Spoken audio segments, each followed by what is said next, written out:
This video is the ultimate guide to bass fishing rods, reels, and techniques. We're going to tell you everything you need to know to catch more bass and do less of this.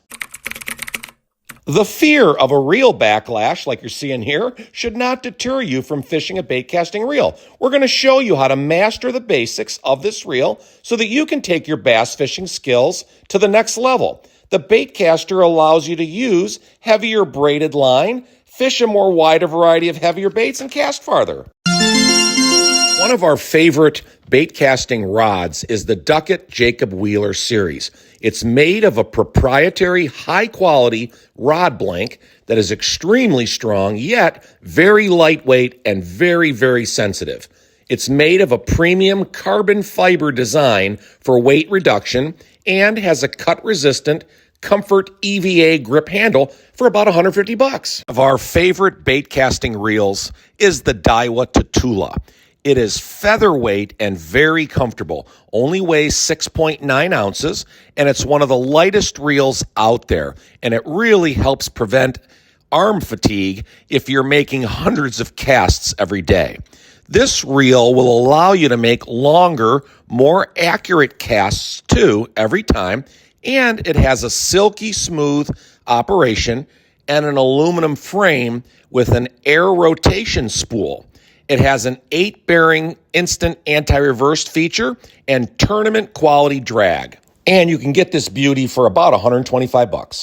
But if you're not into bait casting rods, one of our favorite spinning rods is the St. Croix Bass X rod. It's a very versatile rod, and it's handcrafted of the finest carbon fiber materials that make it a lot stronger, yet lighter than your normal bass fishing rod. It has aluminum oxide rod guides with black PVC coating with a stainless steel reel seat. It also has premium grade extra grip cork handle. And it's at an amazing price point of around $100 to be able to handle any type of bass fishing you do. Its weight is spread across the blank for improved lightweight feel and increased sensitivity. Yeah! So you're going to take the end of the line from the spool and start feeding it through each of the rod guides from the top of the rod till the end of the rod by the spool. See this part right here? This is the part that you're going to thread your line through. You want to make sure that's in the center, through the hole, and then you get to the center of the bait casting reel. So you want to get a reel, preferably with holes in it, because it's a lot easier to spool. It just spools right away. You don't even need to tie the knot on the spool. So you're going to take it and you're going to put it right in one of these holes here, and then all you're going to do is you're going to simply start reeling. And then keep the line taut at all times. We don't want any cuts or anything in the line. We want the line to be perfectly straight. And we'll see how good of a job we did here at the end. You want the line all to be level too, because if not, you're going to get bird's nests. You want it to be taut at all times. It keeps the line tight and it's not going to slip. You can see there, I can go a little bit farther, but you want to get it maybe about there. You don't want to go any farther than that really, because you want to have enough line to cast, but not enough to get a bird's nest. Okay, so here's the drag system on a bait casting reel. To set the drag, locate the gear spoke next to the reel handle that looks like a pinwheel.